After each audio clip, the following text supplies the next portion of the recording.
भगवत मार्ग का पथिक सबसे पहले उसमें एक क्षमता जागृत होती है। क्या? ये द्वंद्व है, शत्रु और मित्र में समान भाव, मान और अपमान में समान भाव, लाभ और हानि में समान भाव, सुख और दुख में समान भाव, निंदा और स्तुति में समान भाव। तो बोले द्वंद्व रहित, द्वंद्व विमुक्ता, ये पहली साधक की वृत्ति जागृत होती। ध्यान रखना, अगर आपकी साधना परिपक्व अवस्था की तरफ जा रही है, आपकी साधना ठीक है, तो पहला लक्षण है तितिक्षवः, वो बहुत धैर्यवान और सहनशील होगा। सुख दुख लाभ हानि मान अपमान निंदा स्तुति, इसमें वो समान भाव रखेगा। चलो हमारी स्थिति ऐसी नहीं, लेकिन हमें सुनने को मिला तो समान भाव रखने की चेष्टा तो करें। पूज्यपाद सिउड़िया बाबा जी महाराज, यदि तुमसे कोई द्वेष करता है और तुम्हें भगवत प्राप्ति करनी, तो वो जब दिखाई दे तो उसके चरणों में प्रणाम करो। अगर पास से निकले तो राधे श्याम, वो भले ना बोले, अगर तुम ऐसा किए तो उसके बैठे हृदय में जो श्री भगवान है वो मिल जाएंगे तुम्हें। अगर तुम्हारी दृष्टि दोषयुक्त हुई तो कर लो भजन, जब तक वो नहीं मिटाओगे तब तक भगवत प्राप्ति नहीं होगी।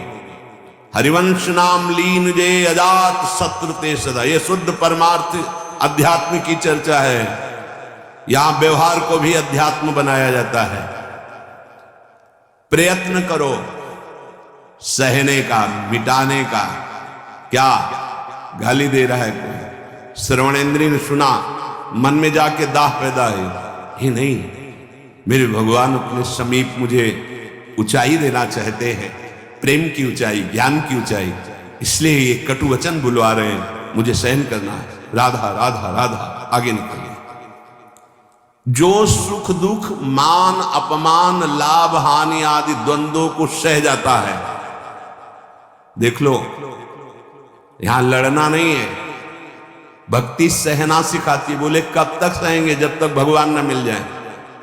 बोले वो तो बहुत ही दुष्ट हो जाएगा, अगर हर बार सहेंगे तो अगली बार और बढ़ के आएगा। कदापि नहीं।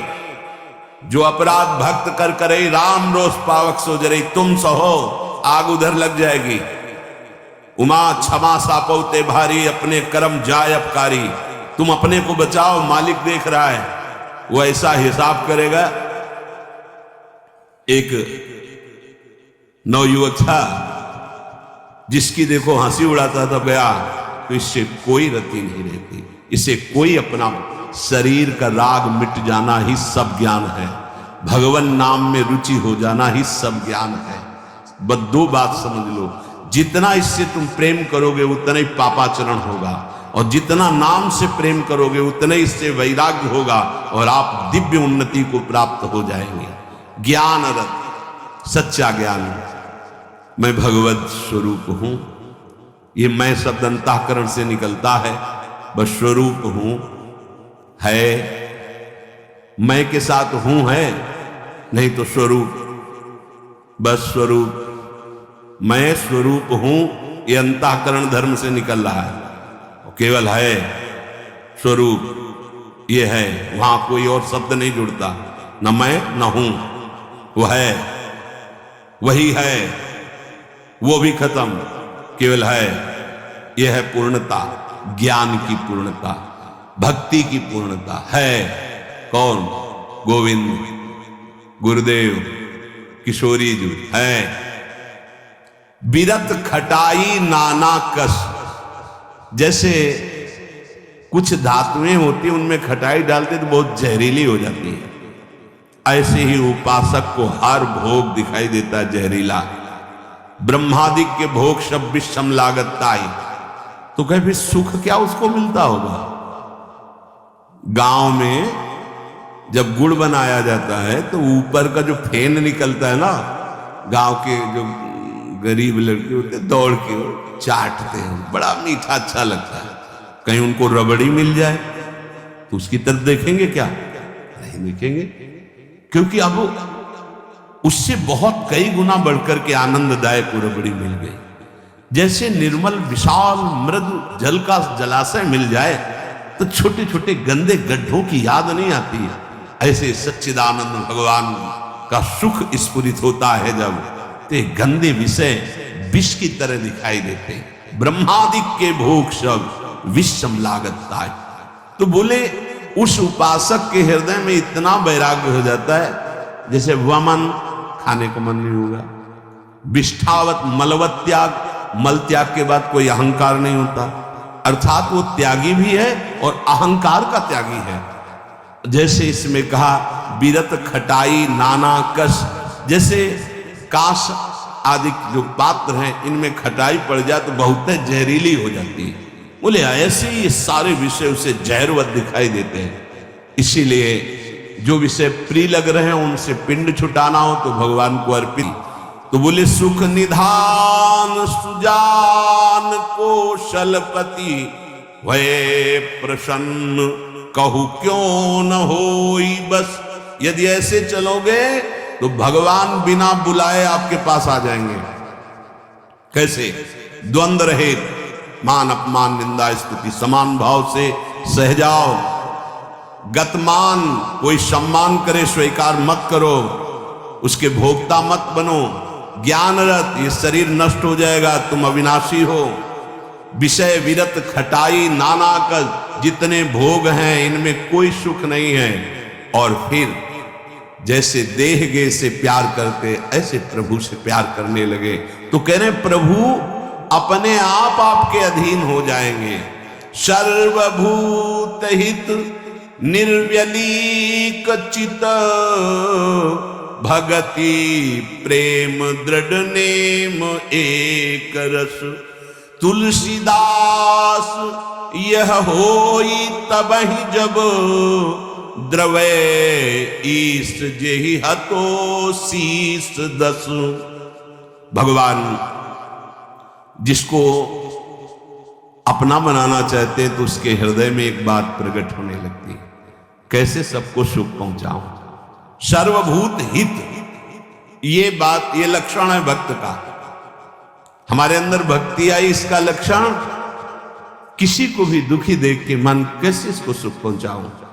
भले हम कुछ नहीं कर पा रहे लेकिन सर्वभूत हिते रताहा हमारे हृदय में आ गया, कैसे इसको सुख पहुंचाऊं। गोस्वामी जी ने संत हृदय की महिमा का वर्णन करना प्रारंभ किया तो लगा जैसे मक्खन कोमल होता है ऐसे संतों का हृदय कोमल होता है। तो लिखा संत हृदय नवनीत समाना। पर विचार किया है तो दोष हो गया। मक्खन तभी पिघलता है जब उसमें स्वयं ताप लगे, फिर तो संत के हृदय की बात गलत हो गई। अगर स्वयं के दुख में हृदय द्रवित होता है तो सबका होता है। ये मक्खन का उदाहरण तो ठीक नहीं बैठा। तो आगे तुरंत लिखा कहा कविन पर कहीं न जाना निज परिताप द्रवई नवनीता। पर दुख द्रवहि सो संत पुनीता। संतों का हृदय मक्खन जैसा होता है, कवियों ने कहा पर ठीक नहीं बैठा, क्योंकि मक्खन को स्वयं जब ताप लगता है तब पिघलता है, लेकिन संत तो दूसरे के दुख को देख करके द्रवित हो जाते हैं। सर्वभूत हित, जो समस्त भूतों का मंगल सोचता है, तो आनंद घन चतुर शिरोमणि भगवान उस पर प्रसन्न हो जाते हैं। उसके हृदय में निर्विकारता प्रकाशित हो जाती है। उसका चित्त एक रस सच्चिदानंद सुख में निमग्न हो जाता है। तुलसीदास जी कहते हैं ये सौभाग्य उसी को मिलता है 10 शीश का हनन करने वाले भगवान जिस समय जिस जीव पर कृपाल होते हैं तो सत्संग मिलता है और सत्संग से ये सब प्राप्त हो जाता है। अगर हमें नाम ऐसा प्रिय लग भाग जाते हैं, जैसे किसी महान बलशाली को देखकर छोटे मोटे योद्धा गर्दन झुका के भाग जाते हैं, ये काम आदि दोष उन्हीं को परेशान करते हैं जिनके नाम नहीं चल रहा। सच्ची बात। मान लीजिए, विश्वास कर लीजिए, बहुत बड़े लाभ की बात है नाम। सामने ही ये सर ऊंचा नहीं कर सकते। कौन? बोले नाम महिमा का ऐसा प्रभाव, मद, अभिमान, लोभ, भोगों का, पैसे का, पद का, मोह, परिवार का, क्रोध, नाना प्रकार की प्रतिकूलताओं से प्रकट होता है। और काम, ये गर्दन झुका के भाग जाएंगे यदि तुम्हारे निरंतर नाम चल रहा है। वो हम ये छोड़ नहीं पाते, नहीं छोड़ पाओगे। ये भगवत शक्ति से संपन्न योद्धा हैं। नाम नाम चल रहा है, भाग जाएंगे। नई अवस्था ठाकुर हरिदास जी की, बस नाम चल रहा है। 3 दिन प्रयासरत रही, स्वयं भक्त बन गई, उनके हृदय में कोई फर्क नहीं पड़ा। क्यों? क्योंकि नाम चल रहा है। जो नाम जप करता है, बहुत महिमा की बात कह रहे हैं। राम नाम जप निरत सुजन पर करत छाह घोर घामो। घोर धूप में भी वो धूप छाह से भी बढ़कर शीतल बन जाएगी नाम जापक को। अर्थात घोर विपत्ति, घोर प्रतिकूलता उसके लिए भारी अनुकूलता और मंगल बन जाएगी, जिसकी जिह्वा पे नाम चल रहा है। यदि कोई कहे कि हमने नाम के प्रभाव से पत्थर में कमल उदित होते देखा है, तो आश्चर्य मत मान लेना, बहुत छोटी बात है ये। कह रहे हैं नाम प्रभाव सही जो कहे को, शिला सरोरुह जामो।